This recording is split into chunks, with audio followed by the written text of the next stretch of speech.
Thank you for being here, sir. No problem. Thank you for having me. So let's get right into it. What got you into Warhammer 40,000?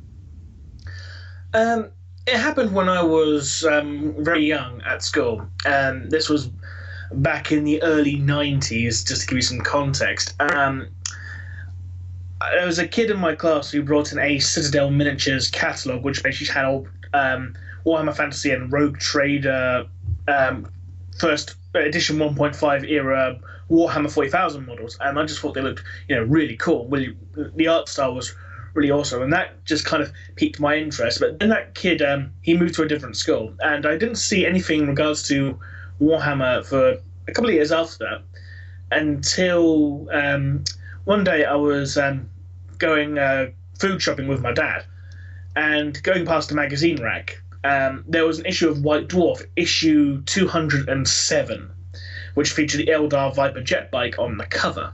And I recognised that art style as being the same from that catalogue years ago, and I begged my dad to get that for me. And he did, and that's basically how it all began for me.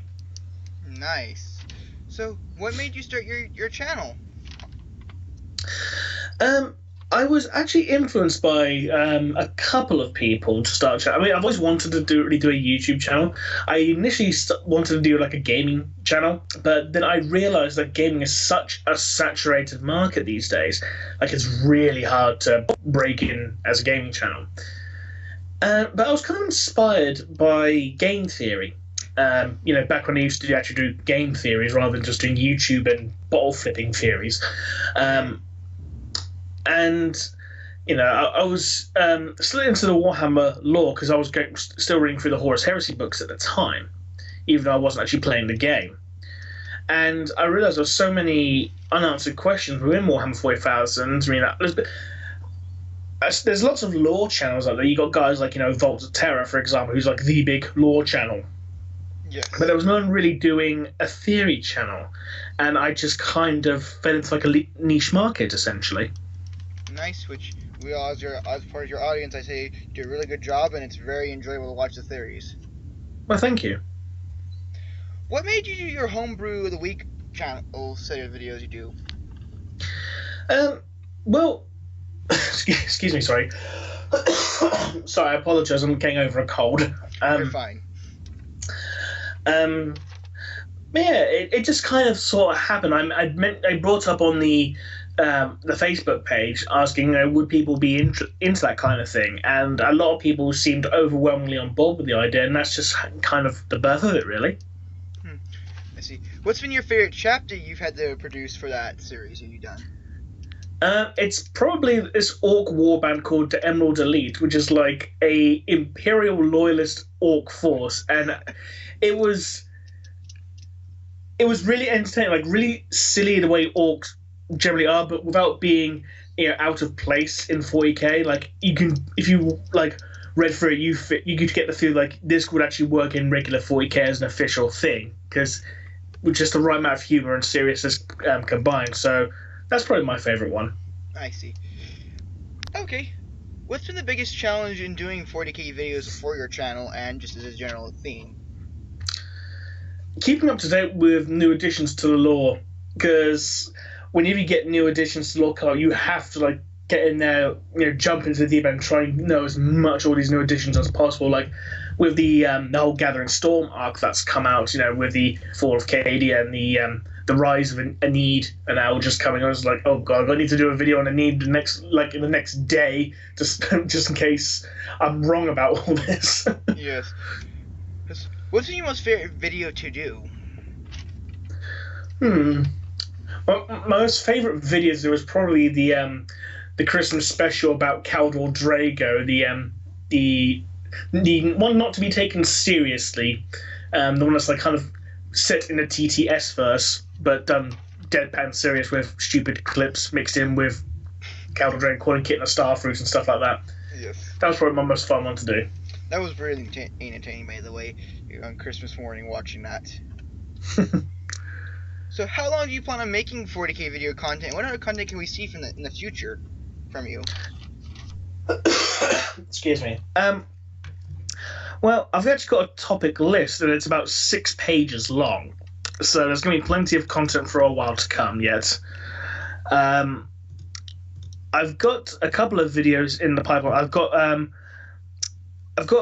video about Doombreed in the works. I've got a video about the Rainbow Warriors in the works, and I also got a video in the works that's related to the teaser trailer I put out the other day. Very cool. Very cool. What has it been working like with other YouTubers who's on your collaboration projects? It's been really fun. A lot of these guys I've worked with have been very helpful. In particular, Alpha Buse and Eliphas. They've really been teachers in a way to how to improve audio quality and stuff like that. And the fact that Alpha Buse has got such a huge following, he's like over 100,000 subscribers now, and he's still willing to, pop in, advice and proofread scripts if you offer him to him, and it's just been really helpful to me and a real boon, as it were. And working with guys like Michael from Tactica Imperialis and Ego Queen Alexis, that's always fun just to get together with them just for the podcast, because those two are nuts. Yes. How long do you plan on doing the podcast series? As long as we can get away with. Awesome. I look forward to seeing more of you guys. What is your favorite 40k faction? The Night Lords. The Night Lords? Yes. Awesome. I love the colour scheme, I love the heraldry, and I just love the fact that out of all Chaos Spaces, they're not so much into Chaos, they're just like, screw this, we're going to go and beat everyone up and steal their stuff. We're going to take your crap and you ain't going to say anything about it. Pretty much. Okay. I would have put it into more colourful language, but I don't know if I'm allowed to swear on this channel. It's okay if you swear on the videos, my interviews. I want my interviewees to be as comfortable as possible. Okay, good. Okay. What has it been like to work with other voice actors? It's been really good, just to be able to experience their talents. Funnily enough, one of the guys I've worked with quite a lot for the audio drama, a gentleman named Gianni Matrograno. I sincerely hope I pronounced your name right. If not, I apologise. He does the voice of Brother Lorgan in Crisis of Faith. But he recently got a gig in Screw Attack's Death Battle series. He actually did the voice of Nathan Drake in the newest episode. Oh, that's really cool. Yeah, so it's like, well done to him. He's a guy who has a lot of talent and really deserves all the recognition he gets. But it's also really good to work with other voice actors as well. In particular, some of these lesser known ones, like people like Stephanie Swan Quills, for example. I know she's mainly more of a like a creepypasta reader, as it were, but she's got such a unique voice in that regard. She deserves a lot more substance than what she has. She deserves to be a lot bigger, because her stuff is just awesome. Especially if you listen to her reading of the Doom of Kavsmar story from the Warhammer Fantasy Skaven book. Mm-hmm. That was just awesome. Yes. What has been the most hardest video for you to make? The hardest video to make was probably the Ultramarines movie review, because Windows Movie Maker kept crashing every 5 minutes.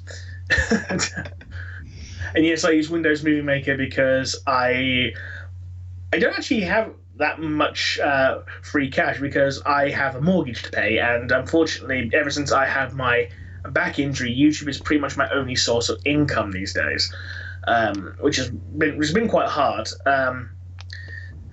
But I'm not going to go dwell too much on that, because I'm not going to be a whole charity case or anything like that. But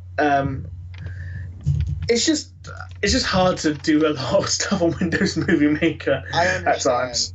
And that's what I use primarily to edit. I have another editing software that I'm learning to use, but currently I use Windows Movie Maker because it's what I know, and it's actually, if you're starting out with anything like some stop motion animation to just general stuff, Windows Movie Maker is the way to go, because it doesn't cost you an arm and a leg to use.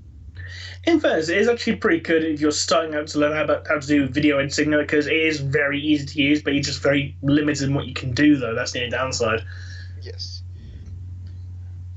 What would you say is a good starting point for new fans trying to get into 40k? In regards to the lore, probably start off with some of the novel series, in particular the Eisenhorn series and possibly the Gaunt's Ghost series. That's where I start. Don't jump in with Horus Heresy because there's gonna be a lot of stuff, and then you'll be like, "What? I don't get it." If you don't know anything about 40k whatsoever, but if you don't know anything, start with Eisenhorn series and Gaunt's Ghosts because Gaunt's Ghost is basically Sharp, the TV series in space, except with no Sean Bean, and Eisenhorn is basically more of like a crime thriller set in space. Alright, so I will put, for everyone who's curious, I will put links to the stuff where you can check all those out. What has it like been working with the various cosplayers you've interviewed over the course of the last couple of years? It's been really interesting to hear about how they talk about how they actually set up their costumes now. In particular, when you get these people who have these ridiculously insane cosplays, people like Roses and Bolt Shells with their Spaceman cosplay, the power armor, the Terminator armor, and stuff like that, how they get that to actually also look in proportion, because a lot of cosplayers who do Spaceman armor fall into the trap of having very disproportionate looking arms, like their arms look very tiny, like it looks like little T-Rex arms coming out from underneath the pauldrons. But they managed to make the arms actually in proportion. And even when you get some other people like Elena Samko, like her Demonette cosplay was just absolutely insane. Like, I don't know what material she uses exactly in addition to like foam and stuff. She must use things like latex and that as well, because it looks like film quality sometimes. Nice. Yes, what I've seen from your various videos, they do look amazing. And if any of your cosplayers are watching this, it's good job in your costumes. They look amazing. You're showing the 40k community how awesome you are.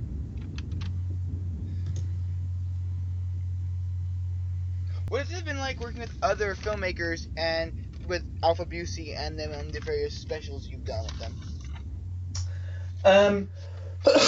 Excuse me. It's been really fun doing stuff for Alpha Busey in the TTS series because, he just gives you these lines and you just read and you have to try and force yourself not to laugh initially because, the quality is so good. What's that? I do have a beef to pick, however. Because of you, Alpha, I'm now stuck with people mentioning Cyberdongs in all my videos now, so thanks for that.